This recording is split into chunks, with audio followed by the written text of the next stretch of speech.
ଯୌବନ କାଳରେ ଜୁଆଳି ବହିବା ମନୁଷ୍ୟର ମଙ୍ଗଳ। ହାଲେଲୁୟା।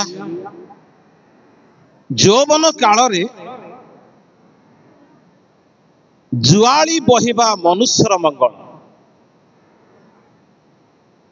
ଆମେ ଏଇ ସି ଦିବସର ପ୍ରସଙ୍ଗରେ ଦେଖୁଛୁ ଯେ ଜଣେ ବ୍ୟକ୍ତି ସେ ଦୂର ଦେଶରୁ ଆସି ଭାରତରେ ଏକ ବୀଜ ବୋଳିଥିଲେ।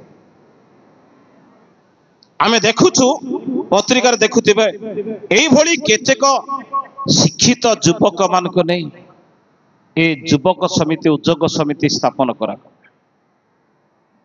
ଆଉ ସେଇ ସ୍ଥାପନ ଠାରୁ ଆଜି ପର୍ଯ୍ୟନ୍ତ ପ୍ରଭୁ ତାଙ୍କ ଯୁବା ମାନଙ୍କୁ ଠିଆ କରି ଆସୁଛନ୍ତି, ତାଙ୍କ ଯୁବକ ମାନଙ୍କୁ ସେ ଠିଆ କରି ଆସୁଛନ୍ତି।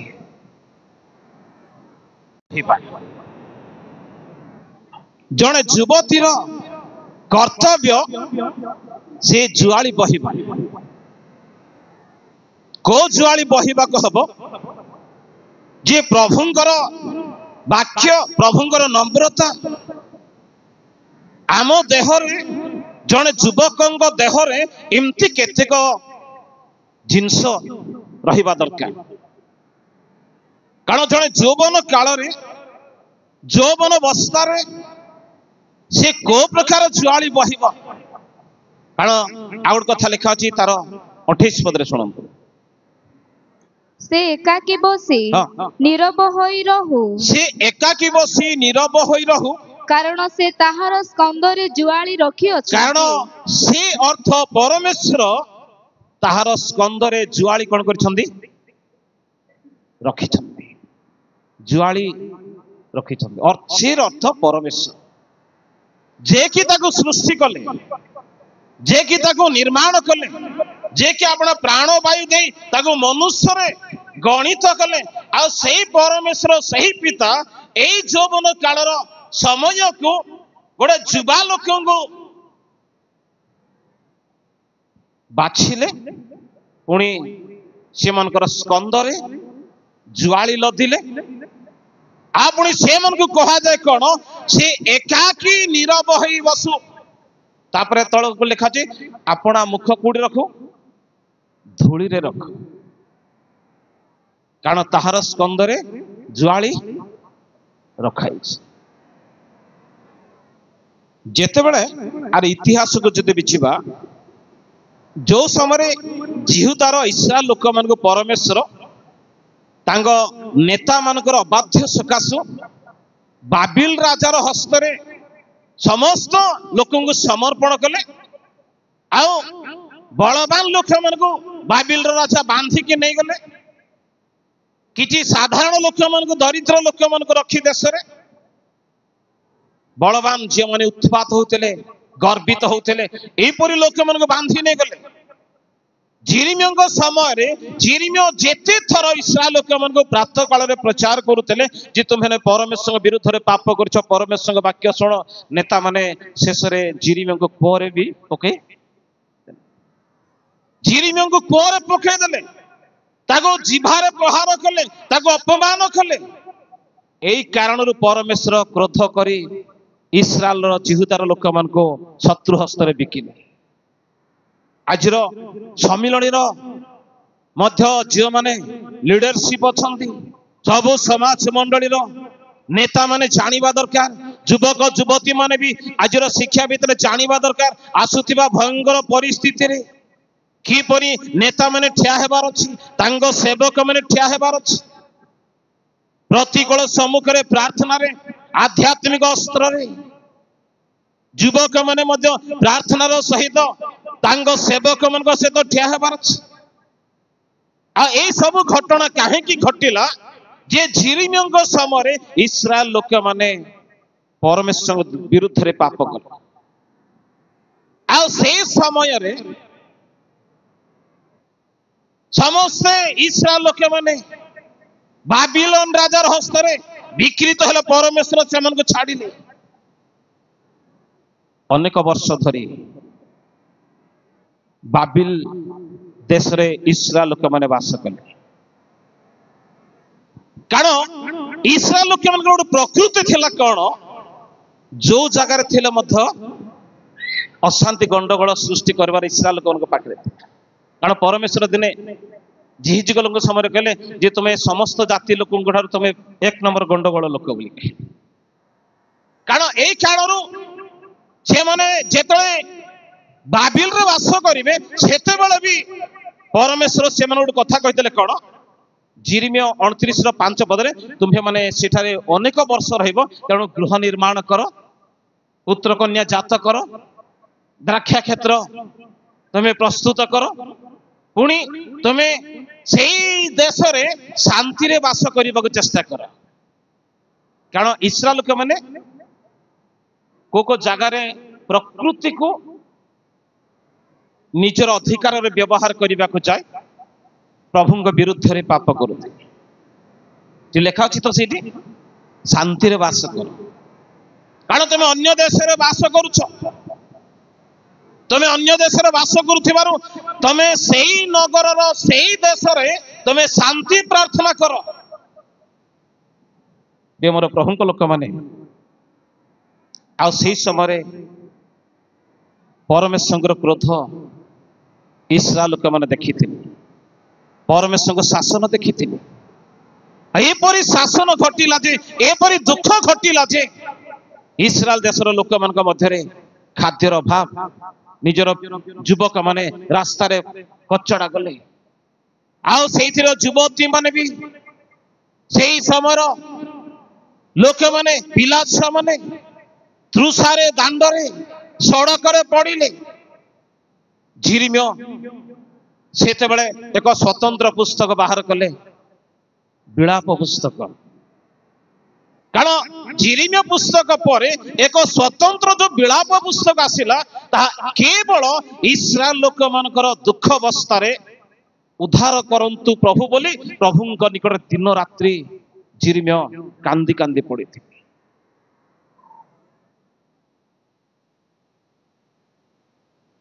ସେତେବେଳେ ବହୁତ ଯୁବକ ମାନେ ମଧ୍ୟ ବନ୍ଦୀ ଅବସ୍ଥାରେ ବାବିଲନକୁ ଯାଇଥିଲେ। ବାବିଲନରେ ବନ୍ଦୀ ଅବସ୍ଥାରେ ସେଇ ସମୟରେ ତାଙ୍କ ସେବକ ମାନେ ଦାନିଏଲ, ଶଇଦ୍ରକ, ମୈଶ୍ରକ, ଅବେଦନଗୋ ଏମାନେ ମଧ୍ୟ ବନ୍ଦୀ ହେଇକି ଯାଇଥିଲେ। କିନ୍ତୁ ଏଇ ଯୁବା ମାନଙ୍କର ସ୍କନ୍ଧରେ ପରମେଶ୍ୱର ଜ୍ୱାଳି ରଖିଥିଲେ ଯେ ସମଗ୍ର ଜିହୁଦୀ ଲୋକମାନଙ୍କର ଉଦ୍ଧାରର ଜ୍ୱାଳି ରଖିଥିଲେ ଦାନିଏଲଙ୍କ ଉପରେ। ତାପରେ ଏଇ 3 ଜଣ ଯୁବକ ମାନଙ୍କ ଉପରେ ପରମେଶ୍ୱର ଗୋଟେ ଭାର ଲଦିଥିଲେ ଯେ ତମେ ଯଦି ବି ଦୁର୍ବଳ ହେଇଯିବ, ସମସ୍ତ ଜିହୁଦୀ ମାନେ ଦୁର୍ବଳ ହେଇଯିବେ। ପ୍ରାର୍ଥନାର ଯୋଦ୍ଧା ଥିଲେ, ବିଶ୍ୱାସର ଶକ୍ତିର ଯୋଦ୍ଧା ଥିଲେ ଏ 4 ଜଣ ଯୁବକ ମାନେ। ବହୁତ ବର୍ଷ ଧରି ଏମାନେ ବାବିଲରେ ବାସ କଲେ। ପ୍ରିୟ ମୋର ମଣ୍ଡଳୀର ଯୁବକ ମାନେ, କେବେ ଆଜି ଶୁଣୁଥିବେ ଯୁବକ ସମିତି ସମ୍ମିଳନୀର ସମସ୍ତ ତାଙ୍କ ପିଲାମାନେ, ପୁଅ ଝିଅ ମାନେ ଶୁଣିବା ଦରକାର ଯେ ଯୌବନ କାଳରେ ପରମେଶ୍ୱର ଆପଣର ଯୁବା ମାନଙ୍କୁ ଗୋଟେ ଗୋଟେ ଭାର ଦଉଛନ୍ତି, ଗୋଟେ ଗୋଟେ ଦାୟିତ୍ୱ ଦଉଛନ୍ତି। ମଣ୍ଡଳୀରେ ଗୋଟେ ଦାୟିତ୍ୱ, ଗାଁରେ ଗୋଟେ ଦାୟିତ୍ୱ, ଗୀତ ଗାଇବା ଦାୟିତ୍ୱ, ବଜେଇବାର ଦାୟିତ୍ୱ, ନଗରକୁ ରକ୍ଷା କରିବା ଦାୟିତ୍ୱ, ସମାଜକୁ ବଞ୍ଚେଇବା ଦାୟିତ୍ୱ, ଗୋଟେ ଗୋଟେ ଭାର ବହନ କରିବା ଦରକାର। କିନ୍ତୁ ମନେ ରଖିବା ଦରକାର, ସମଗ୍ର ସମ୍ମିଳନୀର ଯୁବକ ଯୁବତୀ ମାନଙ୍କ ଉପରେ ଆଜି ବି ଯୋଉ ଭାର ପରମେଶ୍ୱର ଲଦିଛନ୍ତି, ସେଥିପାଇଁ ସବୁ ଯୁବକ ଯୁବତୀ ମାନେ ଧୂଳିରେ ଆପଣା ମୁଖ ରଖିବାକୁ, ଯଦି ବି ପାଠ ପଢନ୍ତୁ, ଚାକିରି କରନ୍ତୁ, ଆମ ସମ୍ମିଳନୀର ମର୍ଯ୍ୟାଦା ଆସୁ, ଆମ ସମ୍ମିଳନୀର ଗୌରବ ହଉ, ଗାଁର ଗୌରବ ହଉ, ପରିବାର ଗୌରବ ହଉ। ଯୌବନ କାଳରେ ପ୍ରତ୍ୟେକ ସମାଜରେ, ପ୍ରତ୍ୟେକ ମଣ୍ଡଳୀରେ ଦାୟିତ୍ୱ ବହନ କରିବା, ଏକ ସେବାରେ ଆଗକୁ ବଢିବା। ଏଥିପାଇଁ ପରମେଶ୍ୱର ସବୁ ଯୁବକ ଯୁବତୀ ମାନଙ୍କୁ ଆଜି ବାଛୁଛନ୍ତି। ଦିନେ ଯୁବତୀ ଅବସ୍ଥାରେ ଏଷ୍ଟର ରାଣୀ ପଦ ପାଇ जिहुदी मानकु बंचैथिले जिहुदी मानकु बंचैथिले एई भली अनेक युवक माने दाऊद इस्राएल लोक मानकु बंच दाऊद गलियाद हाथरु उद्धार करथिले सामसन पलेस्टिया मानक मध्यरु आपणार लोक मानकु उद्धार करथिले एहा गोटे गोटे जुआली एटा गोटे गोटे दायित्व एटा गोटे गोटे बोझ तेणु प्रकृत भार बहन करबा दरकार परमेश्वर तांको जुवा अवस्था तांको लोक मानकु जुआली दौछन्ति बहन कर ए सेवा कार्य बहन करबा ए बहिबा तांको लोक मानकर कर्तव्य कारण ए समस्त पुरातन काल परे जीशुଙ୍କୁ ମଧ୍ୟ परमेश्वर आपणार ଯୌବନ पुत्र भाବରେ तांको ମଧ୍ୟ बहुत भार ଦେଇଛନ୍ତି बहन କରିथि कारण जिसा 9:6 पद लेखा अछि ताहांकर स्कंदरे कर्तृत्वर भार अछि हालेलुया जीशुଙ୍କୁ गुडे तार परित्राण साधन करबा पई ताको कोन दिया हैला माने कर्तृत्वर भार गोटे तांको स्कंदरे दिया हैला एई कर्तृत्वर भार केवल सीमित भीतर रहिला नै ठीक युवा बयस रे 33 वर्ष बयस रे 30 वर्ष बयस रे यीशु सेवा कार्य आरंभ कले 33 वर्ष 6 मास भीतर यीशु को आ गोटे स्कंदरे लदिले परमेश्वर कौन लदिले क्रूस तांको स्कंदरे लदिले जो क्रूस की बाइबल कहे जे मानवर परित्राण निमंते तांकर स्कंदरे क्रूस लदा गला आ से जदि भी बहन करि न थांते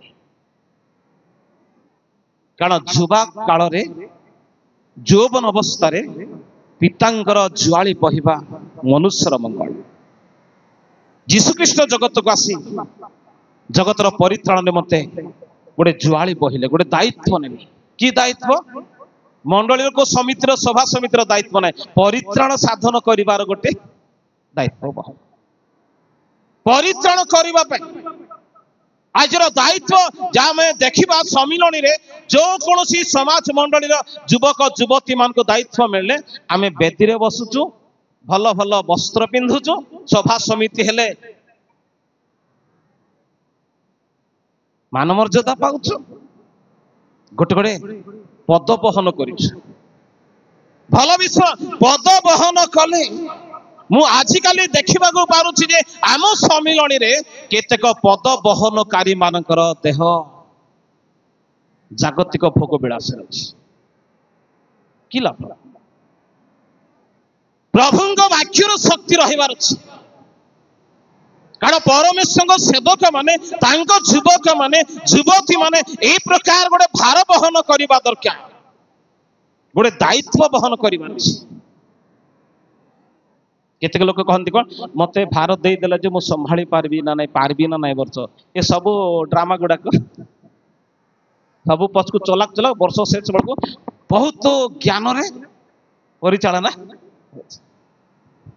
भार भार माने प्रकृत अन्यर उपकार करिवार भार बहन करिवार अछि प्रकृत गोटे बहन कारण आमे जानिबा दरकार जे परमेश्वर तांको युवक मानकु को भार दौछंदी को दायित्व दौछंदी को प्रकार अधिकार दौछंदी जे परमेश्वर तांको कार्य को साधन करिवे जीशुख्रीष्ट जगत को आसी एते भार बहिछंदी कि भार जिसाय 53 4 पद रे देखिबे सिठी गोटे कथा लेखा अछि कोन कि भार बहन कले से कोन बहन कले शीघ्र शीघ्र निश्चय से आंभ मानक जातना सबु धारणा करी अछंती ओ आंभ मानकर व्यथा सबु बही अछंती बस के दरकार जातना सबु धारण कले आ व्यथा सबु बहन एला आजिकल रो मंडली समाज रो जो माने नेतृत्व नै छंदी मते गोटे सुसमाचार रो भार दे है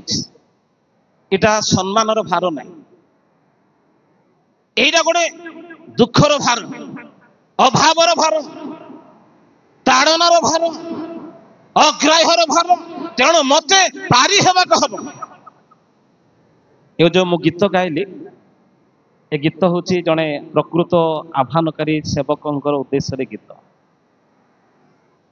ए गीत जड़े प्रभु दास आम सम्मिलनी साधारण गोटे प्रचारक लिखिं किंतु अन्य जड़े या गीत अरेंज कर गाई दिन आसिले जना पड़े माने तार व्यक्तिगत आह्वान उपरे ए गीत आधारित अच्छे माने को प्रकार भार जीशुख्रीष्ट जगत को आसी केवल सम्मान पाइबार गोटे दायित्व बहन कर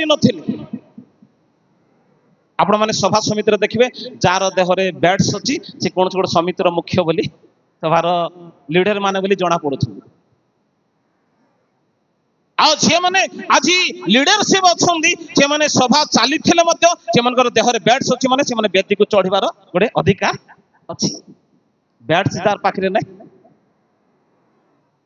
ना कौन भाव बहन आमर देहर गोटे गोटे बैट्स को धरी आम योग्यता अच्छे समग्र सम्मिलनी शुणे प्रचार मो पाखे जानी शुणा दरकार कारण बहन कौन आमर प्रभु जीशुख्रीष्ट जगत को आसी जीसाय कहले से आंभ मानकर कौन बहन कले जातना सब बहन कले तापर 12 पद गोटे कथा लिखा अच्छी से आंभ मानकर पाप सब शरीर रे बहन प्रथम पितर 2:26 पदरे पितर भी कहले से आंभ मानकर पाप सब कौन कले बहन कले जीशुख्रीष्ट पाप सब बहन कले अपना शरीर रे पाप बहन कले लिखा अच्छी तो आम्भे माने जेपरि पाप प्रति मृत होई धार्मिकता निमंते जीवन यापन करू एथि निमंते से आपे क्रूस उपरे निज शरीर रे आम्भ मानकर समस्त पाप बहन कले। अच्छा क्रूस उपरे माने प्रथम रे केंदी क्रूस माने प्रथम रे से कंटार मुकुट पिंधा गले प्रहारित हैला परे पिठी रे पुणी कांध को लगी गोटे बड़ क्रूस गाड़ लदी ताको नहीं क्रूस उपरे चढ़े तेणु पितर देखी अनुभव रे कहले कौन जे से आंभ मानकर पाप क्रूस उपरे बहन आमे कोडी बहन करूछु आज आम युवा पीढ़ी कौन बहन करूछु मो बहुत दुखित आम सम्मिलनी केतेक युवक युवती मान मंडली नेतृत्व मान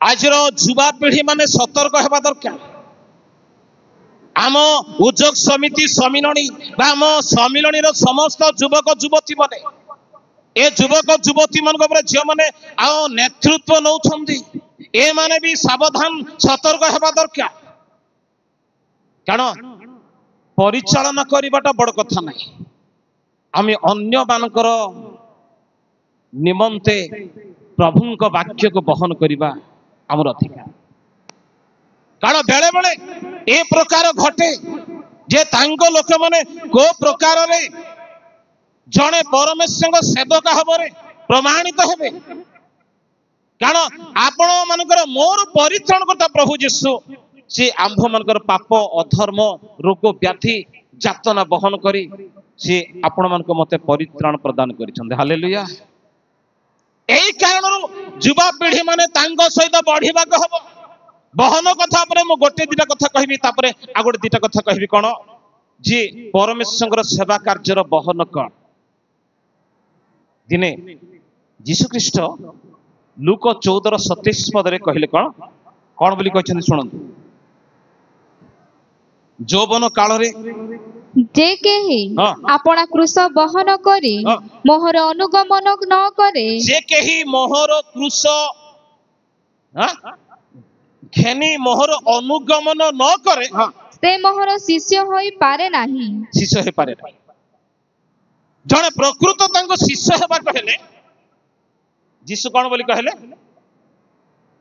कार क्रूस कहले जीशु कहते मोहर क्रूस अर्थ होची मु जेपरी जगत रे ए प्रकार गोटे परित्राण करने को आसी तुम्हें माने मध्य सेही प्रकार अन्य मान निमंते निजर स्वार्थ नुहे अन्य मान निमंते तुम्हें मध्य ताड़ना निंदा अपमान पाई मंडली को समिति को बंचेबार हेले आपना क्रूश बहन करी आसीबा लोक माने ही मोर प्रकृत शिष्य हेबे बोली कहबा अर्थ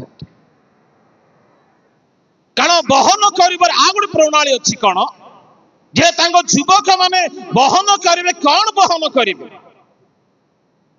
माने ईश्वर को वाक्य जुआली केमिति बहन करिवे जने युवक अवस्था रे जने युवती केंदी बहन करिवे मंडली रो सेवक सेविका माने केंदी बहन करिवे आज आपण मन को दायित्व दिया अछि समाज चली पार युवक समिति कले आराम रे चली जीव वर्ष सारा गिरजा हो जेंति सेंदी चलो किंतु परित्राण हेबार छी मंडली आजिकल कहीं पिला माने ठीक रास्ता को आसी पारु नहंती युवक युवती माने आज जो रास्ता रे चालू छंदी आगामी दिन रे जो समस्त घटना छिबो प्राय सेते बेले युवक युवती माने को प्रभु बाछिबे आज चिंता करिबा दरकार कारण यौवन काल रे जुआली बहिबार अछि मंगल बहिबार गोटे बहुत बड़ विषय आजिकल समिति रे कर्मकर्ता हे गले प्राय बेसी लोक टेकटेकिया होछंदी ना नाही होछंदी ना नाही बहुत लोक श्रद्धा आ बहुत लोक टेकी दियंती ए वर्ष तमे आसलो भेंडिया माने आ ए वर्ष टिके उद्योगी हो आ केते लोक आमे आसलु ए वर्ष टिके नुआ नुआ वक्ता मन को आणबा नै कि जहा भी हो मंडली रे परित्राण आसीबार मंडली रो युवक माने परिवर्तन हेबार ए भली केतेक युवक माने ठीक रास्ता को आसीबार आज सभा समिति द्वारा कौन सी युवक माने युवती माने परिवर्तन हो पारिबे ना आपण माने देखुथिबे सभा समिति रे खाली टिके भिन्न धारणार लोक माने चलछन मते प्राय आपण माने कोन बोले बोलंतु एटा सुनिबे बहुत लोक भाई छाड़िबे यूट्यूब चैनल रे सुनिबे किंतु मु केतेक व्यवहार को पसंद करि पारु सभा समिति रे युवक माने परिवर्तन हो पारिबे नाही उपवास प्रार्थना दरकार भोकोरे कांदी की रिवाइवल रे अनुताप रे बेदी रे बसी सूट बूट रे अभिनय रे आम युवक मन आत्मा केबे रक्षा करि पारिबे नाही युवक युवती माने আজি मो कौन बोली कहबी किछि भाबी पारु एटा काहे किटा मो केते कथा कहछ माने देख कौन सी समा मंडली रे सभा हेले अमुक गा को माने संगीत दिया हैला से गार लोक माने एते मासे आगु प्रिपेयर करछन गीत गाय गांतु सब भल उद्दीपना चली सभारे अनुताप हो नहीं लोक माने जाउछंदी मंदा मंदा है कि गाड़ी गुड़ा धरी पड़ौछंदी गीत गाइले बाजा बाजिले हाथ ताली मारी मती पुड़िया खैनी खाए दुर्नीति थाई के मदक बेदी तले बसी एटा समस्त सम्मेलन सुनबे बोली मोटा बाध्य कहबा पड़छ ए गुडाक द्वारा आम युवक युवती मान आत्मा रक्षा जदि भी चाहिए सम्मिलनी तेरे युवक युवती मान को नहीं उपवास रखा दरकार मंडली नेतृवर्ग माने मध्य उपवास रहिबा दरकार एबे आउरी आ गीत नाटर आनंद करिवार समय नाही युवा युवती माने स्टेज रे केवल अभिनय करिवार समय नाही आजी जिरिम्य कहले कोन बोली तुम स्कंदरे जुआली लदा हैची धूली रे आपन मुख रख धूली रे आपन आपन मुख रख आम सम्मेलन रो युवक युवती मान को स्टैंडर्ड करिवा पई ठिया करेबा पई सम्मिलनी पाखरे एबे सुजोग अछि आम समाज मंडली रे एबे सुजोग अछि बहन करिबा प्रभु इमति केतेक सेवक मान को बाहर करिसंती सेवा चली मना किंतु बहन करिबार प्रेरित 9 पर्वर 15 पदरे पाउल को परमेश्वर आह्वान कला परे कौन बोली गोटे अधिकार देले शुणु शीघ्र शीघ्र କିନ୍ତୁ ପ୍ରଭୁ ତାହାଙ୍କୁ କହିଲେ ଯାଅ ଯାଅ, କାରଣ ସେ ବିଜାତି ରାଜା ଓ ଇସ୍ରାଏଲର ସନ୍ତାନମାନଙ୍କ ସମ୍ମୁଖରେ ଆମ୍ଭର ନାମ ବହନ କରିବା ନିମନ୍ତେ ଆମ୍ଭର ଜଣେ ମନୋନୀତ ପାତ୍ର ଅଟେ। ଆମ୍ଭର ଜଣେ ମନୋନୀତ କଣ ବହନ କରିବା ପାଇଁ? ଆମ୍ଭର ନାମ ବହନ କରିବା ପାଇଁ ଆମ୍ଭର ଜଣେ ମନୋନୀତ ପାତ୍ର। ହାଲେଲୁୟା। ପାଉଲଙ୍କୁ ଆହ୍ୱାନ କଲା ପରେ ଯେଉଁ ଦିନ ତାଙ୍କୁ ଅଭିଷେକ କରାଉଛି ଆତ୍ମିକ ଭାବରେ, ଜଣେ ଭବିଷ୍ୟତ ବକ୍ତା ଯାଇ ତାଙ୍କୁ ଉଠାଉଛନ୍ତି, ତାଙ୍କୁ ହସ୍ତାର୍ପଣ କରୁଛନ୍ତି, ସେଇଦିନ ତାଙ୍କ ବିଷୟରେ ଭାବବାଣୀ ଥିଲା, ଯାଅ ସେ ରାଜା ଓ ଜାତି ବିଜାତି ମାନଙ୍କର ସମ୍ମୁଖରେ ଆମ୍ଭର ନାମ ବହନ କରିବା ପାଇଁ ଜଣେ ମନୋନୀତ ପାତ୍ର। ନାମ ବହନ କରିବ। ଆମେ ପଦବୀ ବହନ କଲେ କିଛି ହେବ ନାହିଁ। ଆପଣ ମାନଙ୍କୁ ମୁଁ ଅନୁରୋଧ କରେ, କେବେ କୌଣସି ପଦବୀରେ ନାମ ବହନ କରନ୍ତୁ, ମନା ନାହିଁ, କିନ୍ତୁ କାମ ହେବାର ଅଛି। କାରଣ ପାଉଲଙ୍କ ବିଷୟରେ କହିଲେ ଯେ ଆମ୍ଭର ନାମ ବହନ କରିବା ପାଇଁ ଜଣେ କି ଲୋକ? ସେ ମନୋନୀତ ପାତ୍ର। ହେଲେ ପାଉଲଙ୍କର ଦେହରେ ଯୀଶୁ ଖ୍ରୀଷ୍ଟଙ୍କର ନାମ ଦେଖା ଯାଉଥିଲା। ସେ ଆମ ଭଳି କେତେକ ସୁବିଧା ଅନୁସାରେ ଭିଆଇପି ବସ୍ତ୍ର ପିନ୍ଧୁ ନଥିଲେ। ତାଙ୍କ ଦେହକୁ ଦେଖିଥିଲେ, ତାଙ୍କ ଦେହରେ ଯୀଶୁଙ୍କର ନାମ ଦେଖାଯାଉ। ହାଲେଲୁୟା। ହେଲେ ଆମର ଦେହରେ କଣ ଦେଖାଯିବେ? ଆଜିକାଲି ସଭା ସମିତି ହେଲେ ମୁଁ ତ ସେଟା ବହୁତ ଦ୍ୱନ୍ଦ୍ୱ ଲାଗୁଛି, ଏମିତି କରିବି। ସଭା ସମିତି ହେଲେ, ମହିଳା ସମିତି ସଭା ହେଲେ ମା ମାନେ ଗୋଟେ କଲର ଲୁଗା, ଯୁବକ ସମିତି ହେଲେ ଯୁବା ମାନେ ଗୋଟେ କଲର, ସଣ୍ଡେ ସ୍କୁଲ ହେଲେ ଯୋଉ ସମିତିର ଆଉ ଲିଡର ମାନେ ହେଲେ ସେମାନେ ଗୋଟେ ଗୋଟେ ସେମ କଲର ଡ୍ରେସ୍। এটা ହେଇପାରିବ ନାହିଁ। ଏଟା ପାକା ସମସ୍ୟାର ସମ୍ମୁଖୀନ ହେବାକୁ ଯାଉଛି। ପାଉଲଙ୍କର ଦେହରେ, ତାର ସ୍କାନ୍ଧରେ ଦେଖିଲେ ଯେ ଯୀଶୁଙ୍କର ନାମ, ପାଉଲ ଯେକୌଣସି ଜାଗାକୁ ଯାଉଥିଲେ ଲୋକମାନେ, ପ୍ରକୃତ ଲୋକମାନଙ୍କର ଯାହାର ଆଖି ଫିଟିଛି, ସେମାନେ ପାଉଲଙ୍କ ଦେହରେ ଯୀଶୁଙ୍କୁ ଦେଖୁଥିଲେ, ଯୀଶୁଙ୍କ ନାମ ଦେଖୁଥିଲେ। ଆମ ସମ୍ମିଳନୀର ଯୁବକ ଯୁବତୀ ମାନଙ୍କର ଦେହରେ ଏଇଭଳି ଜଣେ ପରିତ୍ରାଣ କର୍ତ୍ତାଙ୍କର ନାମ ରହିବା ଦରକାର। ଦ୍ୱିତୀୟ କଥା, ପାଉଲଙ୍କ ଦେହରେ କଣ? ଗାଲାତ୍ୟ 6 ଟିକେ 17 ପଦରେ ଦେଖନ୍ତୁ, ପାଉଲ ଲୋକମାନଙ୍କୁ କଣ ବୋଲି କହୁଛନ୍ତି, ତାଙ୍କ ଦେହରେ କଣ ଅଛି? ଶୀଘ୍ର 6:17। ଆଜିଠାରୁ କେହି ଆଉ ମୋତେ କଷ୍ଟ ନ ଦେଉ, କାରଣ ମୁଁ ମୋହର ଶରୀରରେ ଯୀଶୁଙ୍କ କ୍ଷତ ଦାଗ ବହନ କରୁଅଛି। ହାଲେଲୁୟା। ଟିକେ କରତାଳ ଦେବା। ହାଲେଲୁୟା। କାରଣ ପାଉଲ ନିଜେ ପ୍ରମାଣ ଦେଲେ ଯେ ମତେ ଆହୁରି କଷ୍ଟ ଦିଅ ନାହିଁ, ମୁଁ ମୋହର ଶରୀରରେ କଣ ବହନ କରୁଛି? ପ୍ରଦୀପ, ଖ୍ରୀଷ୍ଟଙ୍କର କ୍ଷତ ଦାଗ ମୋ ଶରୀରରେ ମୁଁ ବହନ କରୁଛି। କାରଣ ସେ ସାକ୍ଷ୍ୟ ଦଉଛନ୍ତି କଣ?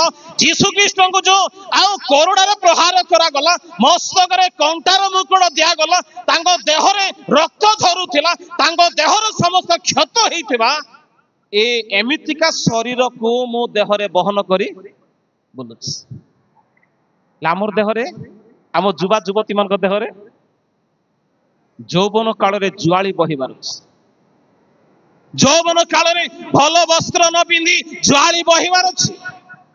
ଏ ଜୁଆଳି କେବଳ ଯୀଶୁ ଖ୍ରୀଷ୍ଟଙ୍କ ଠାରେ ଅଛି, ଯାହାକି ମାଥିଓ ପୁସ୍ତକ 11 ପର୍ବର ତାର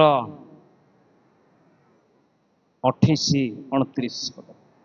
ହେ ପରିଶ୍ରାନ୍ତ ଓ ଭାରଗ୍ରସ୍ତ ଲୋକ ସମସ୍ତେ ମୋ ନିକଟକୁ ଆସ, ମୁଁ ତୁମ୍ଭମାନଙ୍କୁ ବିଶ୍ରାମ ଦେବି। ମୋହର ଜୁଆଳି ଆପଣ ଆପଣ ଉପରେ ଘେନ, ପୁଣି ମୋ ନିକଟରୁ ଶିଖ, କାରଣ ମୁଁ ମୃଦୁଶୀଳ ଓ ନମ୍ରଚିତ, ଆଉ ତୁମ୍ଭେମାନେ ଆପଣ ଆପଣ ଆତ୍ମାରେ ବିଶ୍ରାମ ପାଇବ। ଏଇଠି ଯୀଶୁ କହିଲେ ମୋହର ଜୁଆଳି ଆପଣ ଆପଣ ଉପରେ। ଜୁଆଳି ଅର୍ଥ ହଉଛି ସେବା, ସେବକର ଦାୟିତ୍ୱ, ଆହ୍ୱାନର କର୍ମ। କାରଣ ଯୀଶୁ ପ୍ରମାଣ କଲେ ଯେ ମୋ ନିକଟରୁ ଶିଖ, ମୁଁ ମୃଦୁଶୀଳ ନମ୍ରଚିତ, ଆଉ ଆପଣ ଆପଣ ଆତ୍ମାରେ ବିଶ୍ରାମ ପାଇବ। କିନ୍ତୁ ଯୀଶୁର ପ୍ରଥମ ୱାର୍ଡ ଥିଲା କଣ? ମୋହର ଜୁଆଳି ଆପଣ ଆପଣ ନିକଟରେ। ज्वाली घेन तुम मो निकट तुम से ज्वाली सेवा कार्यर आह्वानर जेकोसी कर्मर दायित्व केवल जीशुख्रीष्ट मिले किंतु आउ से कथा कहले कौन तल पदरे मोहर ज्वाली कौन बोली कहले तेणु मोहर जुआली सहज सहज ओ मोहर भार उश्वास जुआली सहज आजिकाली प्रचार करवाटा सहज किंतु पालन करवाटा कष्ट पदवी पाइबाटा सुविधा काम करवाटा कष्ट किंतु जुआली सहज आजिकाल भेंडिया मानक पाई युवती मानक पाई कौन सी पदवी सहज ही पारे किंतु काम गुरुत्व अछि काम गुरुत्व तेणु आपण मानक मो ए जौवन काल ए प्रकार ज्वाली ए प्रकार सेवा ए प्रकार गोटे अधिकार पाई आग को प्रभु राज्य पाई प्रस्तुत हेबा दरकार हालेलुया जौवन काल रे ज्वाली बहिबा मनुष्यर मंगल मंगल जिनस कथा मु कहबी कौन कौन मंगल जौवन काल रे ज्वाली बहिबा गोटे मंगल उपदेशक 12 एक पद लिखा अच्छी जे जौवन काल रे अपना सृष्टिकर्ता को स्मरण करवाटा गोटे मंगल जौवन काल रे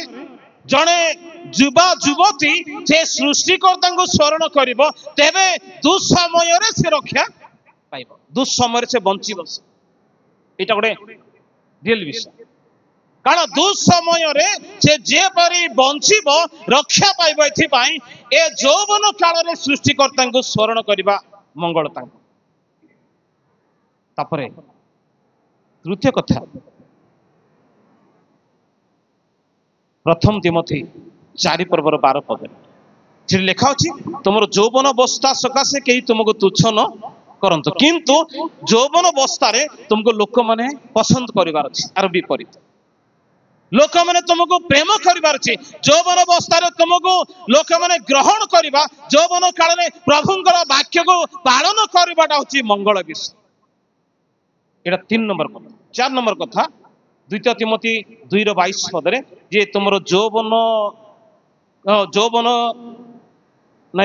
काल रे अभिलाष रु पलायन जौवन काल रे अभिलाष रु पलायन करबाटा होछि गोटे युवा युवतीर मंगल कारण पाउल एई दीटा कथा कहउतिले तिमोथी को तमे जने युवक सेवक तेणु जौवन काल रे अभिलाष रु पलायन कले तम पई मंगल अछि तमरो परित्राण हेबो अन्य मान को मध्य परित्राण जौवन काल रे ए सब जगार रक्षा पाइबार अछि पुणी प्रभु को बंचबार अछि प्रभु आज आम उद्योग समिति सम्मेलन सी दिवस द्वारा सब आम सम्मेलन युवक युवती मान वार्ता मुदिए जे सबु युवक युवती माने ए वर्ष मानकरे प्रस्तुत हेबा दरकार को युवक मंडली रे निशा सेवन रे विभिन्न प्रकार पाप रे लिप्त आ को युवक माने जदि निशा सेवन रे पृथक थिले मध्ये उपासना प्रियर भाव गिरजा उपासना को आसंती नाही ए मंडली रो पिला माने मध्ये प्राय बाहर रहउछंती गिरजा को आसंती नाही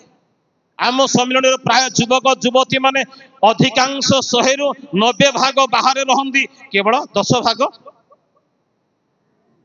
गिरजारे प्रभु लोक मान सहित रहती तेणु प्रभु आपण मान मते दुर्दिन मानक प्रस्तुत करंतु आ परमेश्वर वाक्य अनुसार आम जौवन अवस्था जेते लोक अच्छे वर्तमान आम समस्ते प्रभु निकट को जाए जुआली बहन करिवार अछि तांको ठारु नम्रता मृदुता शिखबार अछि पुणी आमनकर जुआलीर सेवा कार्य का को विभिन्न जुआली देइछन्ति जुआली माने प्रचार काम समितिर काम ना क्या दान देवा क्या आतिथ्य करवा क्या प्रेम करवा कार उपकार करवा ये सब भार बहन करवा गलातिया 6:2 पदरे पाउल कहले जे तुम्हें समस्ते आपण परस्पर भार बहन परस्पर भार तेणु प्रभु आपण मान को मते प्रस्तुत करंतु आम सम्मेलन युवक मान को प्रस्तुत करंतु युवती मान को मते प्रस्तुत करंतु आज सी दिवस ये समस्त वाक्य प्रभु मान को देइछन्ति तेणु आमको प्रभु ये मंद समय मानकरे तांको सेवारे बलवान करंतु आम युवा पीढ़ी को प्रभु आशीर्वाद करंतु धन्यवाद पदे प्रार्थना करी पवित्र स्वर्गीय पिता तुम नाम धन्य हो तुम पवित्र पाद तले हम समस्त को रक्षा कर आसीच समाजर प्रत्येक परिवार को आशीर्वाद कर प्रत्येक युवक युवती मान को आत्मिक भाव में बंचवा को तबे ପ୍ରତ୍ୟେକ ଅଙ୍ଗର ଦେହରେ ତୁମ ନାମ ଥାଉ, ତୁମ କ୍ଷତ ଦାଗ ଥାଉ। ତୁମ ସେବାର ଦାୟିତ୍ୱ ଦେଇ ତୁମ ପିଲାମାନଙ୍କୁ ପ୍ରସ୍ତୁତ କର। ସମାଜର ସମସ୍ତ କର୍ମକର୍ତ୍ତା ମାନଙ୍କୁ ଆତ୍ମିକ ଭାବରେ ପ୍ରଭୁ ତୁମ ରାଜ୍ୟ ପାଇଁ ପ୍ରସ୍ତୁତ ହେବାକୁ ତୁମେ ଦିଅ। ପ୍ରତ୍ୟେକ ପରିବାରକୁ ଆଶୀର୍ବାଦ କରୁ କରୁ ଏ ପ୍ରତିକୂଳ ଦିନ ସମୟ ମାନଙ୍କରେ ଆସୁଥିବା ଭୟଙ୍କର ପରିସ୍ଥିତିରୁ ତୁମ ଲୋକମାନଙ୍କୁ ରକ୍ଷା କରି ତୁମ ରାଜ୍ୟ ପାଇଁ ପ୍ରସ୍ତୁତ କର। ମହିମାମୟ ପ୍ରଭୁ ଯୀଶୁଙ୍କ ନାମରେ ପ୍ରାର୍ଥନା କରୁଛୁ ପିତା, ଆମେନ୍। ପ୍ରଭୁ ଆମ ସମସ୍ତଙ୍କୁ ଆଶୀର୍ବାଦ କରନ୍ତୁ। ଧନ୍ୟବାଦ।